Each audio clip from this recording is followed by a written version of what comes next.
जिस दिन ये बिल आया और जब पता चला कि इन्होंने ये जुमला कर दिया है कि ये 10 से 15 साल बाद लगेगा, उस दिन से हमारे सभी लीडर्स, हमारे सभी सांसद इस पे बात कर रहे हैं। कल संदीप पाठक जी ने भी कहा कि ये तुम पेच क्यों अड़ा रहे हो, देना है तो 2024 में क्यों नहीं देते। और ये बात है जो हर हिंदुस्तानी के जहन में जाननी चाहिए। अगर आप इसके बारे में गंभीर हैं तो अभी करिए। नमस्कार, मैं हूं मनप्रीत और आप देख रहे हैं आपका अपना चैनल वायरल सच। लगातार बात हो रही है महिला आरक्षण बिल को लेकर। काफी सारे जो है कह रहे हैं कि ये सिर्फ जुमलेबाजी चल रही है। 15 साल का वेट क्यों, अभी लागू क्यों नहीं हो रहा, महिलाओं को इससे क्या लाभ मिलेगा, अगर यही लाभ के बारे में सोचना था तो पहले क्यों नहीं सोचा। ऐसे ही बहुत सारे प्रश्न हैं जो सभी के मन में हैं। तो आइए बात करते हैं डॉक्टर विंग की प्रदेश अध्यक्ष आम आदमी पार्टी से डॉक्टर सारिका वर्मा जी से। उनसे जानते हैं कि उनका क्या कहना है इस बिल के बारे में। नमस्कार मैम, बहुत बहुत स्वागत है आपका। Thank you very much for having me here. Ma'am, सबसे पहले कहेंगे कि महिलाओं की बात आती है तो कहीं ना कहीं सब महिलाएं खुश भी हो जाती है कि चलो हमारे देश ने एक और कदम आगे बढ़ाया, महिलाओं के लिए कुछ सोचा। तो इस बिल को लेकर आपके व्यक्तिगत विचार क्या हैं? इस बिल को 27 इयर्स लगे लॉ बनने में। 27 इयर्स से various governments have been pushing it.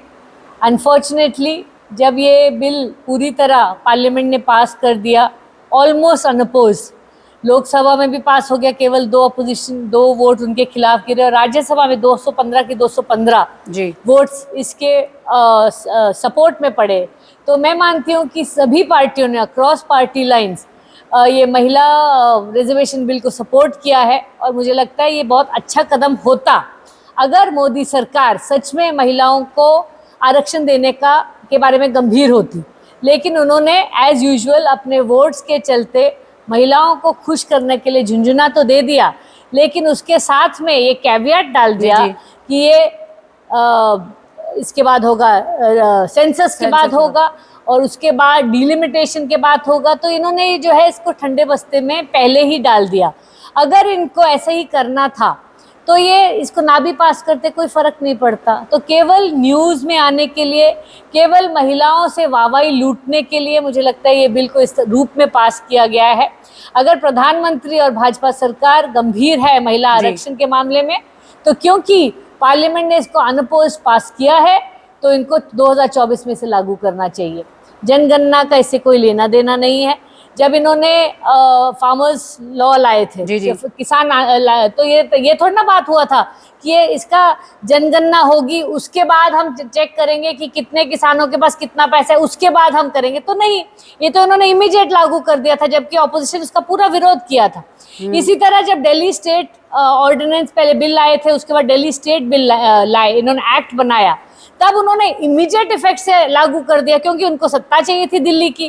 तो जब इनको सूट करता है, जब इनके दोस्तों को सूट करता है तो वो फार्म लॉज ले आते हैं, जब इनको सूट करता है तो दिल्ली की सत्ता लेने के लिए तो तुरंत प्रभाव से ये एक लॉ बना देते हैं। लेकिन महिलाओं का आरक्षण बिल जो 27 साल से पेंडिंग है, जो महिलाओं की मांग भी है और जरूरत भी है समय की, उस पे इन्होंने राजनीति खेली है। और मुझे लगता है अब लोगों को साफ दिख रहा है कि मोदी जी घबराए हुए हैं और उनके दिन अभी नंबर्ड है। तो हम ये कहें कि आपका कहना है कि ये सिर्फ एक हम कहें कि हवाई फायर चल रहे हैं, ये कुछ भी अभी जो है स्थायी नहीं है, सिर्फ लोगों को भ्रमित करने के लिए सिर्फ ये बिल की जो है वो घोषणा की गई है। 100% होगा नहीं। 100%। और अगर ये होगा नहीं तो क्या महिलाओं को समझना चाहिए इस चीज़ के बारे में कि जो बोल रहे हैं, अगर ये ऐसा हो नहीं रहा, कर नहीं रहे, तो आने वाले समय में जो है महिलाओं को और भी दिक्कत होने वाली है? महिलाएं इसका जवाब मुझे लगता है 2024 के चुनाव में ज़रूर देंगी। महिलाओं को इतना गुमराह और इतना बेवकूफ़ मत समझिए। आपकी क्लास में जो पर्सन टॉप करता था वो अक्सर लड़की ही होती है। लड़कियां बहुत होशियार भी होती हैं। आपको जो जेंडर आपको पैदा कर सकता है, आपको पाल सकता है, आपको बड़ा कर सकता है, उसको इतना बेवकूफ़ समझना मुझे लगता है बहुत बड़ी बेवकूफ़ी है। और भाजपा सरकार जो है, इनके लीडरशिप के डेज नंबर्ड हैं। 2024 में पूरी देश की महिलाएं इसका जवाब देंगी कि भाई तुमको जुमला ही करना था तो हमारे ही साथ क्यों किया। अगर तुमको आरक्षण देना है तो अब 2024 में दो, 33% सीट्स पार्लियामेंट में भी दो, 33% सीट असेंबलीज में भी दो। अगर नहीं देना है तो भाई साहब आपका नमस्कार। सोनिया गांधी जी ने भी बोला है कि राजीव गांधी जी का ये सपना था और हम इस चीज़ के लिए खुश हैं, हम जो है समर्थन करते हैं, बट 15 साल की बजाय अब क्यों नहीं? बिल्कुल। ये जो जुमलेबाजी का हम शब्द प्रयोग कर रहे हैं कि ये जुमलेबाजी की जा रही है, क्या सत्ता पक्ष डरा हुआ है चुनावों को लेकर? सत्ता पक्ष तो बहुत ज्यादा डरा हुआ है, क्योंकि 10 साल में इन्होंने काम तो कुछ किया नहीं। आज महंगाई जिस चरम सीमा पर पहुंच गई है, जो पेट्रोल हमें 54 रुपीज का मिलता है, आज हम 110 रुपए का ले रहे हैं। तो भाई हर चीज का उस पे रेट बढ़ा है, घर चलाना मुश्किल हो गया है। जो गैस आपको 440 की मिलती थी कांग्रेस के समय में, जो 2013 में कहते थे बड़ी महंगी एलपीजी है, आज वो 1100 रुपए आ गई है। तो आप कहाँ की बात कर रहे हैं? जो जमीन पे जो एक आम इंसान को घर चलाना बहुत मुश्किल हो गया है। सब्जी, फल, फ्रूट 300 रुपए किलो टमाटर मैंने तो कभी लाइफ में नहीं देखे। हाँ, हर साल जुलाई में होता है एक फेज की टमाटर का प्राइस बढ़ता है, तो 100 रुपए होता है, पर मैंने 300 रुपए अपने जीवन में पहली बार लिया। तो महंगाई इनके पल्ले नहीं समझ आ रही है, इनको समझ नहीं आ रहा है कंट्रोल कैसे करें, क्योंकि शुरू इन्होंने ही किया। इन्होंने अपना सेस बढ़ाते बढ़ाते बढ़ाते पेट्रोल पे इतना ज्यादा पैसा ये पर डे कमा रहे हैं।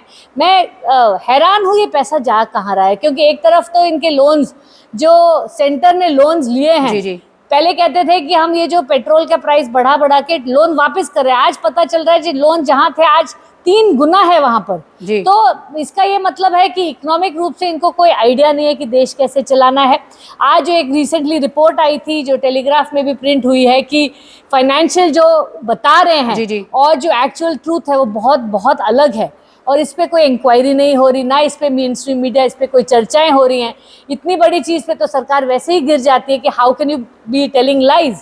लेकिन अब हमें सबको झूठ की आदत पड़ चुकी है। लेकिन महिला सुरक्षा और महिला एम्पावरमेंट के लिए अगर ये सीरियस होते तो प्रधानमंत्री ने एक नारा दिया था, बेटी बचाओ बेटी पढ़ाओ, और बेटियां कितनी बची हैं पिछले 8-9 साल में आप सबको पता है। बिल्किस बानो के रेपिस्ट इन्होंने आउट ऑफ द वे जाके उनको रिहा किया, क्योंकि वो भाजपा और आरएसएस के कार्यकर्ता थे।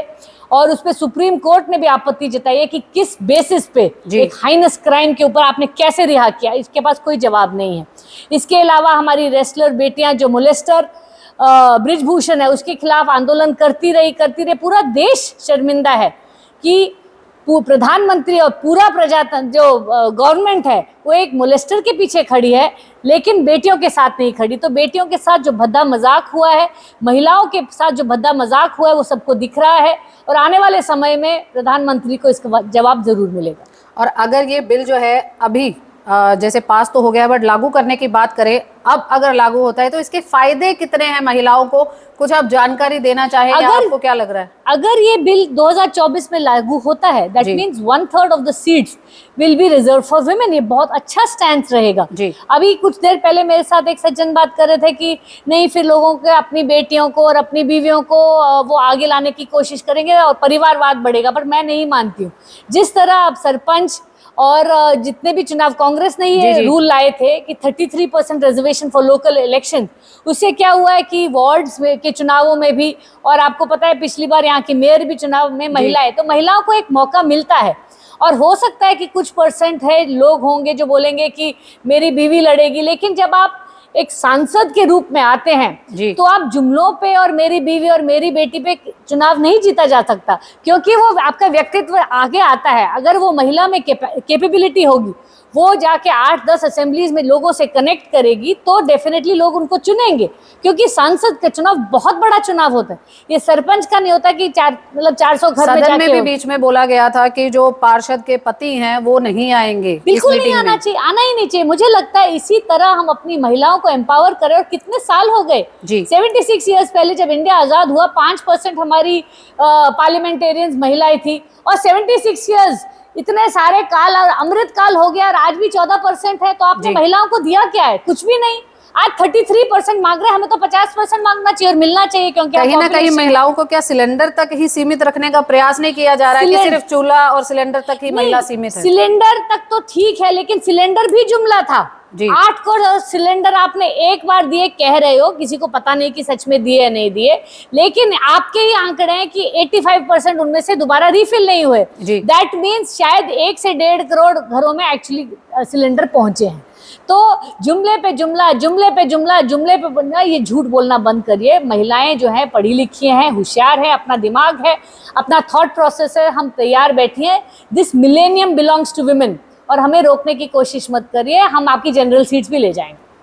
अंत में आपसे जानना चाहूंगी, क्या आम आदमी पार्टी की तरफ से कोई इनिशिएटिव लिया जाएगा कि ये बिल जो है जल्द से जल्द लागू किया जाए? कुछ पक्ष आगे रखा जाएगा या इसके ऊपर कोई मुहिम चलाई जाएगी? आपको पता है कि हम पावर में नहीं है जी। ठीक है, पार्लियामेंट में हमारी एक लोकसभा में सांसद हैं और 10 बट फिर भी विपक्षी दल होने के नाते आवाज तो उठा सकते हैं। आवाज हम लगातार उठा रहे। जिस दिन जी। ये बिल आया और जब पता चला कि ये इन्होंने ये जुमला कर दिया है कि ये 10 से 15 साल बाद लगेगा, उस दिन से हमारे सभी लीडर्स, हमारे सभी सांसद इस पे बात कर रहे हैं। कल संदीप पाठक जी ने भी कहा कि ये तुम पेच क्यों अड़ा रहे हो, देना है तो 2024 में क्यों नहीं देते। और ये बात है जो हर हिंदुस्तानी के जहन में जाननी चाहिए। अगर आप इसके बारे में गंभीर हैं तो अभी करिए। और अगर आपको दिल्ली जो स्टेट बिल है उसको आपने 5 साल बाद के लिए क्यों नहीं कहा, उसमें आप पेच लड़ा देते कि जनगणना के बाद करेंगे, उसमें तो आपने नहीं किया। किसानों के बारे में आपने काला कानून लाए, उसमें तो आपने पेच नहीं अड़ाया। तो जहां आपको सूट करता है वहां आप पेच लड़ा देते हैं, जहां आपको सूट करता है वो आप फटाफट सभी के ऊपर डेमोक्रेसी की हत्या करते हुए वॉइस वोट से ले जाते हो। तो ये सब नहीं चलेगा। सबको दिख रहा है कि आप महिलाओं को झुंझुना दे रहे हो और ये महिलाओं के साथ बहुत अन्याय हो रहा है। मैं इसका पुरजोर विरोध करती हूँ।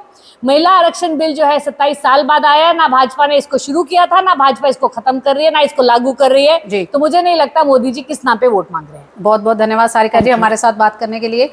ये थे हमारे साथ डॉक्टर सारिका वर्मा, जिन्होंने पुरजोर आवाज उठाई और साथ में कहा कि अगर करना ही है बिल लागू तो अभी क्यों नहीं, पास करके उसको छोड़ देना क्या ये कोई समाधान है? नहीं। अगर महिलाओं के बारे में सोचा जा रहा है तो वो सोच अधूरी क्यों है, उसको आज के आज लागू क्यों नहीं करना चाहिए? आपके क्या व्यूज है हमें नीचे कमेंट में जरूर बताइएगा, क्योंकि महिलाओं को कहीं ना कहीं दरकिनार किया जाता है। और कहीं ना कहीं सत्ता की बात अगर आए तो पार्षद की अगर बात करें तो पार्षद के पति हैं जो पार्षद को साइड रखते हैं, बट उनके जो पति हैं वही काम करते हैं। ऐसा सिर्फ पार्षदों के साथ ही नहीं, बड़े पद पर भी हो सकता है। तो इसीलिए महिलाओं को भी कहीं ना कहीं जो है अपना जो हम कहें कि एक अपने आप को उजागर करना होगा, इन सभी चीजों को समझना होगा। जागरूकता उनके अंदर भी आनी बहुत ज्यादा जरूरी है। और महिलाएं आखिरकार राजनीति में हिस्सा क्यों ना लें? अगर घर परिवार सुधार सकती हैं तो राजनीति में आकर देश को आगे क्यों नहीं बढ़ा सकती? आप अपने कमेंट, अपने व्यूज नीचे जरूर दीजिएगा।